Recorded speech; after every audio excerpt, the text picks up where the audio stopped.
Car repossessions are spiking across America. The repo man is coming and taking people's cars because they're falling behind on their bills. And this is a concerning warning for the state of the health of the US economy and the US consumer in 2024, with a new article from Bloomberg showing that car repossessions are up 23% year over year and are now at a higher level than they were before the pandemic. And this is a big problem for the economy, everyone, because now that people are losing their cars and can't even drive to work, this is a signal of how much consumers are struggling and how much they're going to continue to struggle into the future. Because if you look at this data, everyone, you can see that during the pandemic, the car repossessions plummeted when the government handed out all that free money. But since 2021, they've been climbing. And now that they're 14% above pre-pandemic levels, it suggests that we're going to see a big cutback in consumer spending and that we're going to see more defaults and consumer bankruptcies into the future. And this is a problem that's only going to get worse, everyone, because I'm here in a used car lot in Atlanta and I'm looking at these cars here, and the thing about it is that the value of these cars is plummeting right now. And this is the big problem if you're a car owner right now, is that the value of your car, not only is it going down due to normal depreciation, but actually there's a crash going on in the used car market, everyone. Data from Cox Automotive is showing that used car prices are down 23% from their pandemic peak after spiking ridiculously.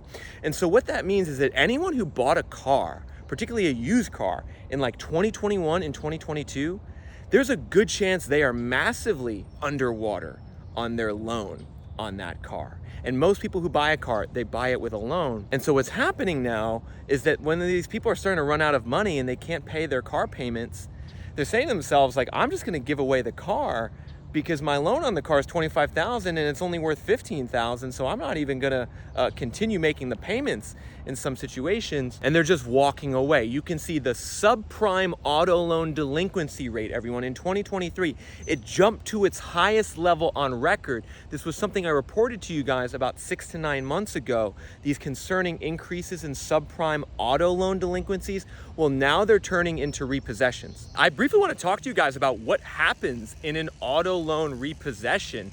This is something I hope never happens to any of you out there. It's something that's kind of a very traumatic and demoralizing experience. Basically, you know, if you have a car with a loan on it and you miss your payment enough times, maybe you miss it 3 times or 4 times, in many cases, the bank or the credit union that you took the loan on, they're gonna file for a repossession claim and take your car from you.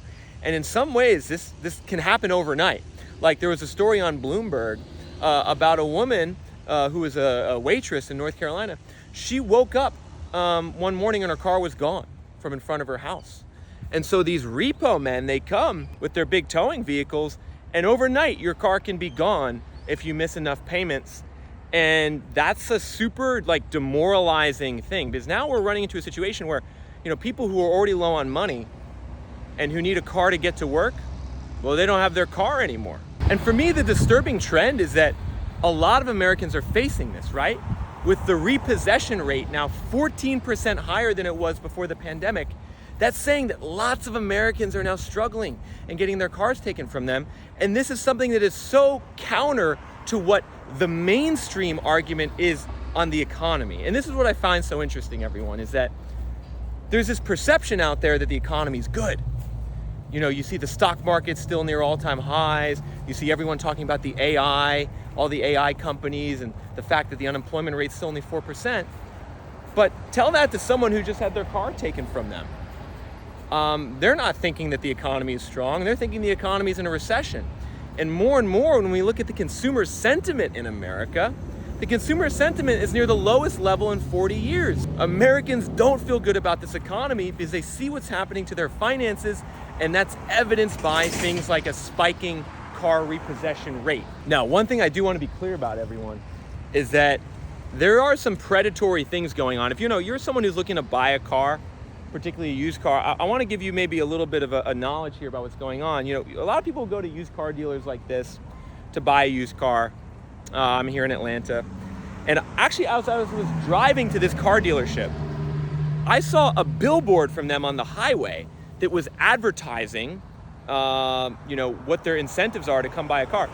And the billboard said, buy a car with a down payment as low as $500, bad credit doesn't matter, 100% loan approval is what the billboard that I saw for this used car dealer said. Now, when you see something like that, you start to realize like why all of a sudden there's so many auto loan defaults and car repossessions, because the used car dealers in some cases, or the lenders who provide the loans for the used cars, they can be kind of predatory sometimes. I mean, they can be kind of almost like those subprime mortgage people in the mid 2000s, right? Where they're just trying to get you to take whatever loan you can at a sky high interest rate. And a lot of people who don't have the financial knowledge, they bite on it and they think only a $500 down payment, oh, that's great. 6 months later, they have some balloon car payment that they can't afford anymore, and the repo man is coming. And so if you are gonna buy a used car, you gotta make sure to do a budget. You gotta make sure to understand what you're getting into if you take out your loan. I mean, the loan interest rates right now on cars are crazy. The average used car interest rate right now is around 12%. In some cases, if you have bad credit, it can be as high as 20%. And so while a car is necessary in a lot of cases for getting around and going to work, you also gotta be really smart about the loan you're taking out and the type of car you're buying and how much money you're putting down. Because there's definitely cases where people splurge on cars that they shouldn't be buying and they can't afford, and they end up taking a much bigger loan than they need, and things don't end up working out. But folks, I wanna go back to what this means for the overall economy, because I think a lot of you out there, you might have your car already, you're not looking to buy a car, but you're curious, like, what does this mean for the economy? Because it's not a good sign that the car repossession rate's now up 15% from 2019 levels, and it's doubled in the last 2 years. It's not a good sign that the subprime auto delinquency index is the highest rate of all time. And I'm gonna interpret to you what this means, so you as an investor or a home buyer can just understand kind of the direction of the economy. This is stuff really the mainstream financial news is not gonna tell you, right?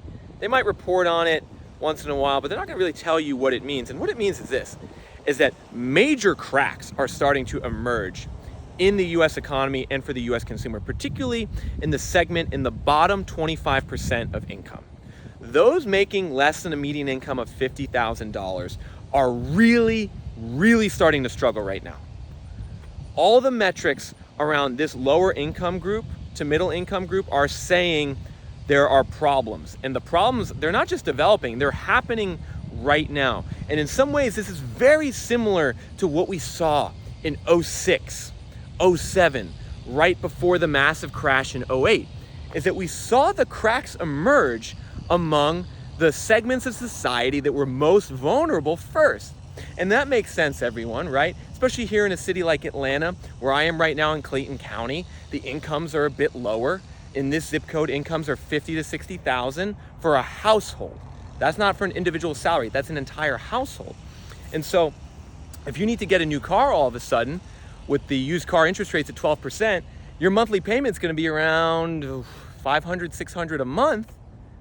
That's around $6,000 a year. All of a sudden, that's 10% of your household income gross, not to mention the rent that you gotta pay, the groceries, the gas.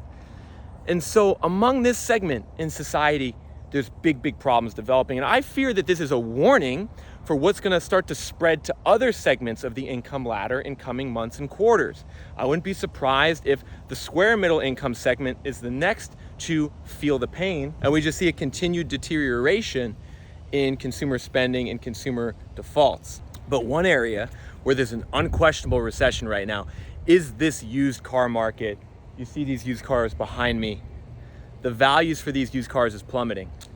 And as I said earlier, down 23% on the wholesale market, meaning what used car dealers pay for used cars is down 23% from peak. On the retail market, used car prices are down 18% from peak. And I wanna be clear about something. That's on top of normal used car depreciation. So you have your normal depreciation. Once you buy a car and drive it off the lot, it loses X% of value the first day. It loses another Y% of value the next year. On top of that depreciation, we're seeing the prices down 20%. And so there is a crash going on in the used car market, unquestionably right now. The inventory here on dealer lots, it's piling up. And we're even now starting to see the new car market start to struggle. The new car prices, they've only gone down a little bit. However, the dealer incentives are starting to increase, and we're seeing the inventory on new car lots also start to spike. I think in June we just saw the biggest inventory level in terms of months of supply for new cars in years. And so that's an important thing to understand. Like if you're going to buy a car and you go to the dealership and they start talking to you about low inventory and all that, they're lying. That's not true. Maybe it's true for certain brands, like Kia is a brand right now that's like super popular. Honda's super popular. The inventory is kind of low for them. But in general, in the car market, both new and used, inventory is back to pre-pandemic levels pretty much. And the dealers are starting to have to give incentives. So you have more leverage as a buyer of a new or used car, indicating that you don't have to rush into that decision. Like if you're thinking of buying a car today and you don't know, maybe you could wait a little bit. Probably better to wait a little bit because the inventory is still piling up, the prices are still coming down, and this is something that's causing actually the inflation rate in America to decline. The inflation rate in America has gone down to 3% year over year, which means that prices are still getting more expensive, just not at a as fast rate as it was before. But the reason the inflation rate's declining is because of the new and used car prices going down, as well as the rental rates starting to go down in many parts of America. So I wouldn't be surprised if we continue to see the inflation rate decline in the second half of 2024 due to this downward pressure on car prices, as well as, like I said, in the rental market. The rental market here in a city like Atlanta, the rents are starting to really go down. They're down 5 to 10% from peak. In some parts of the city, they're down by a lot more than that. Not saying that it's all of a sudden affordable to buy a new or used car or rent an apartment, but it is getting cheaper, indicating that the inflation rate's likely to continue to drop and that the Fed will likely cut rates once or twice before the end of the year in 2024. And I just want to conclude this video by telling you what that means. What is a Fed rate cut going to mean for the economy, for the car market, for the housing market? Well, a lot of people think the Fed cutting rates once or twice is just going to save the day on everything. They think the economy, everything's going to get better once the Fed cuts rates once or twice. However, what you got to understand, everyone, is that the Fed cutting interest rates almost always is the signal of a worsening recession. I covered this in a video a couple weeks ago. The first Fed rate cut historically over the last 70 years happens while the unemployment rate is just starting to go up, and then after that, the unemployment rate explodes. So I would encourage you guys to be cautious around your expectations about what a Fed rate cut means for the economy. Historically, it likely means things get worse in the economy before they get better. Now, on the positive side, a couple rate cuts means interest rates are going to go down a bit, which will make financing a vehicle a bit more affordable.